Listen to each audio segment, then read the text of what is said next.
একা মানুষ এতগুলা মানুষের হাড়ি ঠেলতে পারবো না। এতজন মানুষ কই পাইলা? বাড়িতে তো মাত্র 3 জন, তুমি, আমি আর আব্বা। জি না, শহর থেকে মেহমান আইতেছে। তোর আব্বার বন্ধু তার পোলা আইতেছে, কয়েকদিন থাকবে। বাইরের মেহমানের জন্য একটু ভালো মন্দ রান্না করতে হবে না? আবার মেহমান আইতেছে? কয়দিন আগে না মেহমান বিদায় করলা? রান্না ঘরে এসে তোমার চেহারা কালো হয় নাই, রোদে পুইরা হয়েছে। সারাদিন মাঠে মাঠে টোটো করলে চেহারা কালো হবে না তো কি হবো? আরে কি ব্যাপার, এখনো রান্না শুরু করো নাই? ওরা তো আইসা পড়লো বইলা।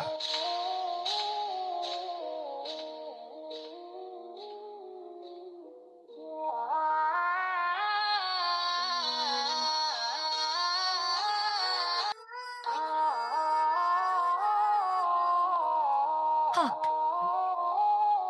আচ্ছা ঠিক আছে ঠিক আছে। বাড়িতে ভাবি, তোরা আসার পরেই আমি টের পাইলাম যে আমার মেয়ে এত গুণবতী। আল্লাহর কাছে হাজার হাজার শুকরিয়া, সে আমার ঘরে এইরকম একটা গুণবতী নিয়ে দিছে। কি সাবান দিয়ে হাত ধুইতেছে? তারপরে ধরেন যে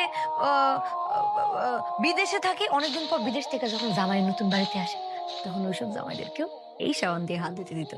তারপরে ওই যে বড় বড় চাকরি করে না, সরকারি চাকরি, ওই জামাইটা যখন বাড়িতে আসে তখন ওই সাবান দিয়ে হাত দিতে দেয়। আরে আমি কি করতেছি, আসল কথাই তো কইতে ভুলে গেছি। বাড়িতে যখন নতুন জামাই আসে তখন তাদেরকেও এই সাবান দিয়ে হাত দিতে দেয়।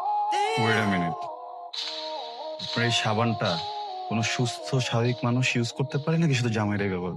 কিন্তু জামাই নিয়ে পড়ে আছে। আমি তো আপনার কত স্পেশাল এটা বোঝানোর চেষ্টা করছি। আরে আপনার সমস্যা কি বলেন তো?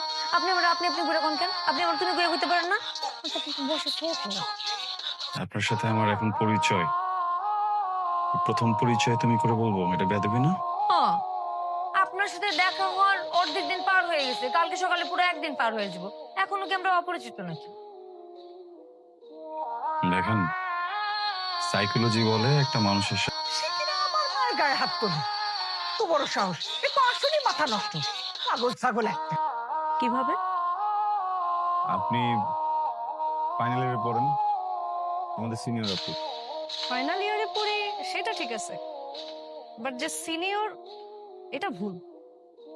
তেল তেল করি নাই তো, তাড়াতাড়ি উঠে গেছি। প্রেম করবা? সরি, কি আনসার দাও না কেন? প্রেম করবা? এবার কেউ প্রপোজ করে? তো কিভাবে করে?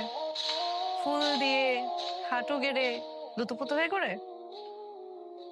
দেখেন, আমার কেন যেন মনে হচ্ছে আপনি আমাকে র্যাক দেওয়ার ধান্দায় আছেন। বুঝিয়ে দিচ্ছি।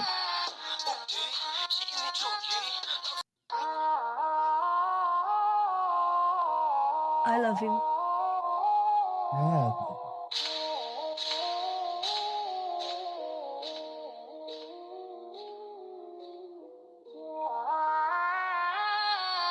তোমার ঘরে মেঘ জমে যায় একা রাতেও।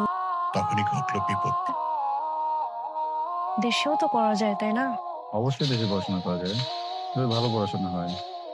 তাহলে তুমি আমাকে রেখে কেন চলে যাবে? বিভিন্ন দেশের সিস্টেমটা জানতে, তখন সবকিছুকে ব্লেন্ড করে দেখবো আমি কত কষ্টে স্পন্সরশিপ পাইছি, এটা তো বোঝো তুমি, দেখছো তুমি, রাইট? কিছু হয়ে গেলেও কি তোমার হয়ে থাকবে না? এমন খেয়া মানে দিস ইজ টু মাচ। হলেও কি তোমার হয়ে থাকবে না? এমন খেয়া মানে দিস ইজ টু মাচ। কথা কথা মরে যাবা, কথা কথা মরে যাবা, কথা তোমাকে হারাই ফেললে ওই এইভাবে তো একটা সম্পর্ক চলে না। এতদিন পর্যন্ত সিলি সিলি বিষয় নিয়ে করছো, আমি কিছু বলি নাই। অনেক কিছুতে মেজাজ খারাপ হয়েছে, অনেক কিছুতে আমার অনেক সমস্যা হয়েছে, তো আমি কখনো কিছু বলি নাই। আমি সবসময় তোমার কথাটা রাখছি, তোমার মন রাখছি। আজকে আমার ক্যারিয়ার নিয়ে, আমার লাইফ নিয়ে, আমার ড্রিম নিয়ে কথা বলতেছো তুমি, এখানে তুমি আমাকে থ্রেট দিচ্ছ? দেখো দেয়, আমি আমার ক্যারিয়ার কারোর জন্য কম্প্রোমাইজ করবো না, নেভার, বুঝছো? হ্যাঁ, তুমি আমাকে যতই থ্রেট দাও, এই থ্রেট এবার আমি মানবো না। আমার গোল, আমার ক্যারিয়ার, আমার ড্রিম, আমি কারোর জন্য কম্প্রোমাইজ করবো না। তুমি অনেক বেশি রিগ্রেট করবা, অনেক বেশি। নিজের স্বপ্ন বাচ্চাতে আমার যদি রিগ্রেট করতে হয়, আমি 1000 বার রিগ্রেট করতে রাজি আছি।